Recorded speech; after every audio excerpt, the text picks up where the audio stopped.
Well, hey, church, as we move along in our identity insights on prayer, we move from a response to the wonder of God and submitting to His will to our personal petitions. Christ wants us to make our petitions in light of our understanding of God. As people who tend to be selfish, it's easy to think of prayer as a genie in the bottle situation, where we make our wishes and we think that God should dutifully honor those wishes.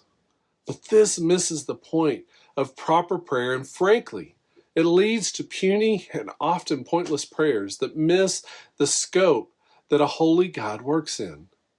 So take a moment and refresh Matthew 6, 9 through 13 in your mind.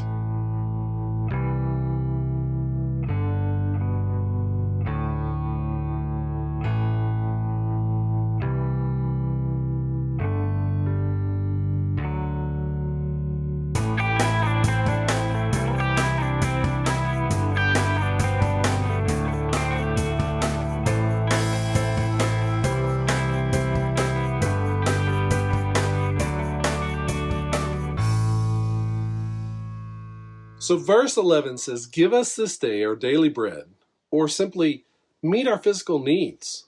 One commentator said it this way: we are not to pray for our greeds, but our needs, for every physical and material need in our lives.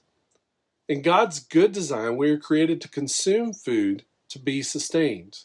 So on a very basic level, there are things we need to survive. This prayer is a confession of that need and the recognition of the one who provides it.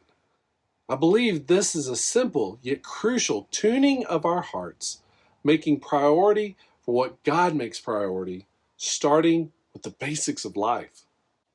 The phrase "this day" also stood out the more I thought about it. It gives a sense that we're simply asking God to meet today's needs. I don't think it's coincidence that Jesus says, 23 verses later, "Therefore, do not be anxious about tomorrow, for tomorrow will be anxious for itself. Sufficient the day is its own trouble." What a perspective shift. I know there's wisdom in planning for ours and our family's future, but what if we spend so much time chasing tomorrow that we miss today? I've had enough conversations with older men who illustrate this well. They always tell me the same thing: Ryan, don't neglect the time that you have with your kids now, because you won't get it back. They will often go on to talk about how they chase their jobs, always thinking that they'll make up that time with their kids later on when they have enough money, only to find out that the comfort their jobs afforded was far less valuable than the time they could have poured into their kids. So what happens if we rightly put our trust in God's provision for today rather than solely on what we can do?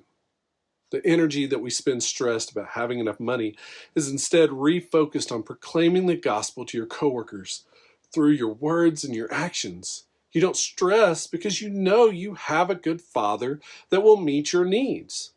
Your kids start seeing parents that trust more in their God than in their wallets.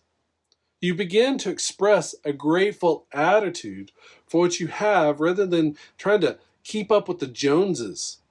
Priorities begin to shift and new adventures begin to take precedence in your life. The right trust in God to provide for our daily needs aids us in honoring His name, building His kingdom, and submitting to His will. Church, we love you. I hope this encourages you this week.